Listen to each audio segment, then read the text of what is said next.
Itu guys, keluar darah guys. Entonces, pero yo creo que estamos preparados. Itu guys, Allahu Akbar. Gracias. Buenas tardes.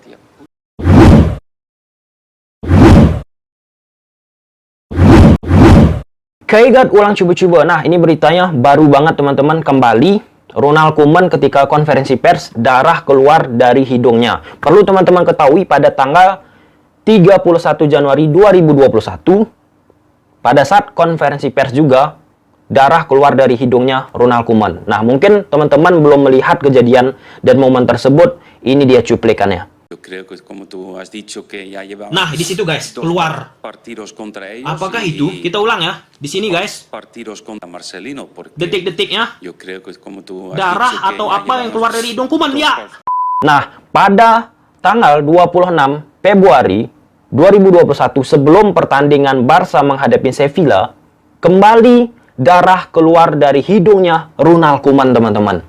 Ini menjadi buah bibir di kalangan media luar sana.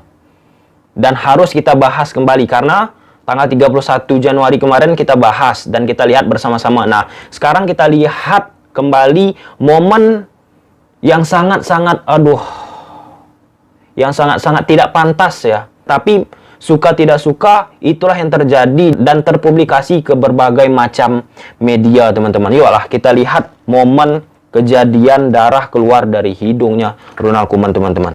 Nah, ini merupakan momen ketika Koeman sedang melakukan konferensi pers Barcelona menghadapi Sevilla. Kita lanjut guys ya. Ini normal-normal aja, nggak ada yang berbeda. Tur para Germán García, Radio Nacional de España. Hola, mister. Buenas tardes. Nah, kemudian di sini guys, ada salah satu pertanyaan yang disampaikan oleh media, jurnalis guys ya. Nah, pada momen ini media bertanya tentang Sevilla. Apakah Ronald Koeman melakukan analisis terhadap Sevilla? Kan ada waktu nih untuk melakukan analisis. Apakah itu dilakukan Ronald Koeman? Kita lanjut.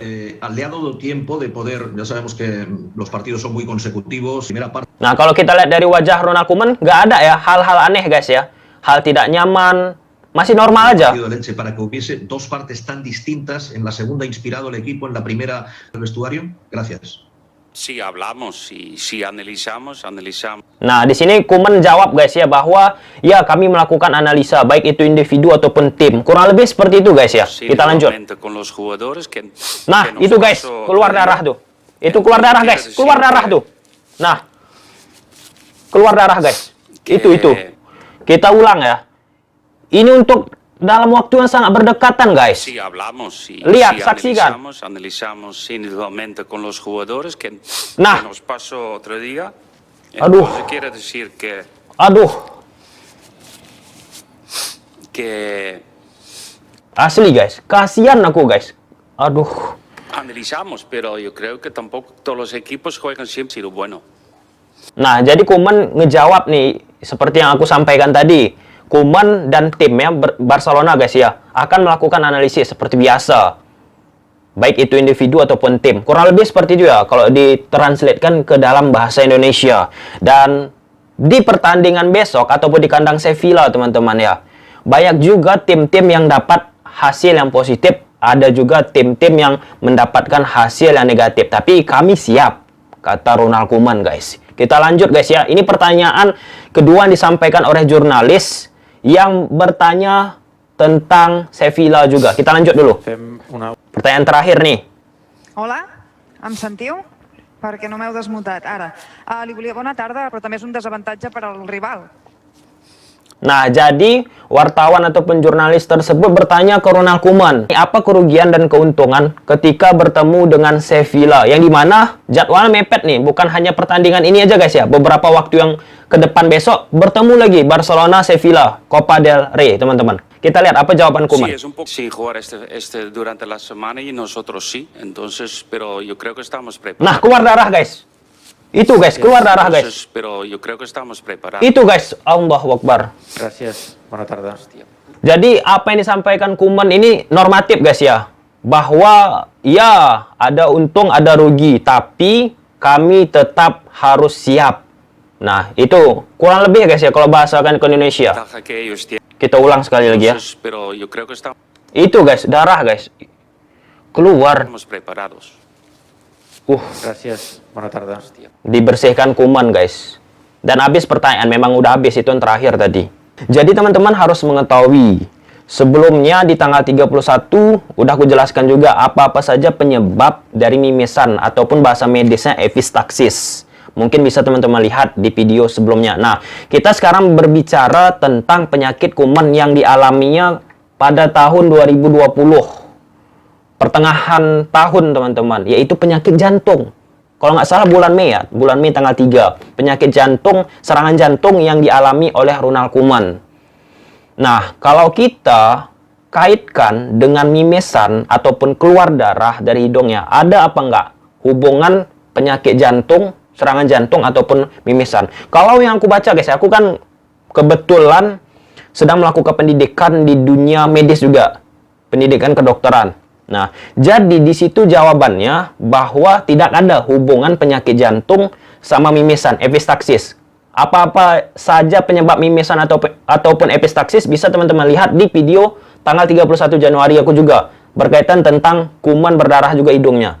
Nah, jadi jelas hubungan dari penyakit jantung dan mimisan tidak ada. Tapi kenapa kuman ini mimisan? Kalau dari analisis aku guys ya, kalau dari yang aku pelajari, bahwa ada efek samping dari obat jantung guys, obat pengencer darah. Nah, jadi teman-teman cek aja nanti di Google, aku nggak usah terlalu detail banget aku bahas, bahwa ada hubungan dari penyakit jantung dengan mimisan dari kita mengonsumsi obat pengencer darah.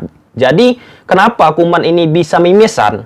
Nah, kalau kita lihat tarik track record guys ya, pada bulan Mei 2020 kuman serangan jantung. Nah, dengan kuman mengonsumsi obat pengencer darah itu untuk obat serangan jantung juga, obat penyakit jantung menggunakan obat pengencer darah guys ya. Dengan mengonsumsi hal tersebut, itulah kemungkinan besar kenapa kuman sering mimisan di konferensi pers. Khususnya ketika bersama Barcelona guys ya. Mungkin ada juga ya tekanan, stres. Bisa aja sih, bisa aja. Tapi kalau kita melihat riwayat penyakit yang diderita kuman dari media guys ya, kita kan nggak tahu penyakit jantung apa yang sebenarnya dialami oleh kuman. Serangan jantung apa, di bagian katup mana, rusak di jantungnya, di bagian tubuh lainnya ada nggak penyakit apa, penyakit penyerta kan kita nggak tahu. Jadi kalau kita tarik guys, ada apa tidak hubungan serangan jantung dengan mimisan? Tidak ada. Yang aku tahu guys ya, yang aku baca terakhir guys ya, mungkin ada penelitian terbaru. Nah, tapi ada efek dari obat pengencer darah yang diminum penderita serangan jantung yang menghasilkan ujungnya guys ya, mimisan. Jadi kuman kan serangan jantung nih, dia konsumsi obat pengencer darah. Nah, efeknya itu apa? Mimisan guys, itulah dia efeknya. Jadi bukan efek dari penyakit jantung, tapi efek dari obat yang dia konsumsi. Obat yang dia konsumsi itu apa? Obat pengencer darah. Jadi orang-orang yang menderita serangan jantung ataupun penyakit jantung guys, dia itu mengonsumsi obat pengencer darah.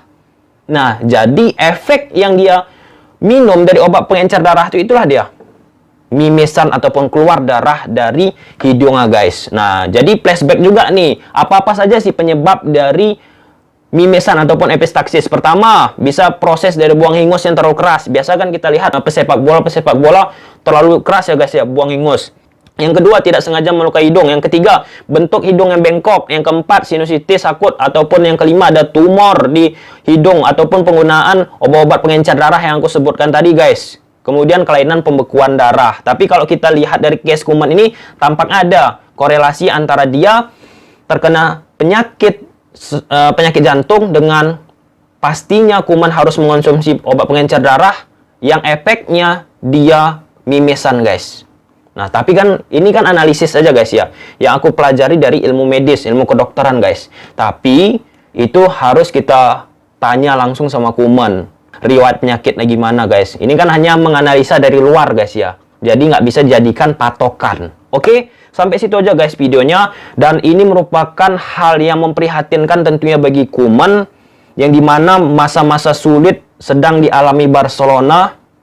Pasang surut naik turun guys, Apalagi bakalan bertemu dengan Sevilla yang tentunya ini menjadi tekanan juga bagi Ronald Koeman untuk memberi yang terbaik bagi Barcelona, guys. Tetap support Ronald Koeman dan itu tentunya sangat-sangat kasihan, guys ya. Aku melihatnya juga kasihan. Ya, kasihanlah seorang yang kita ya secara perikemanusiaan, guys ya. Kasihan banget. Oke lah, sampai sini aja videonya, guys ya. Semoga bermanfaat, semoga Koeman lekas sembuh, guys. See you the next video. Bye.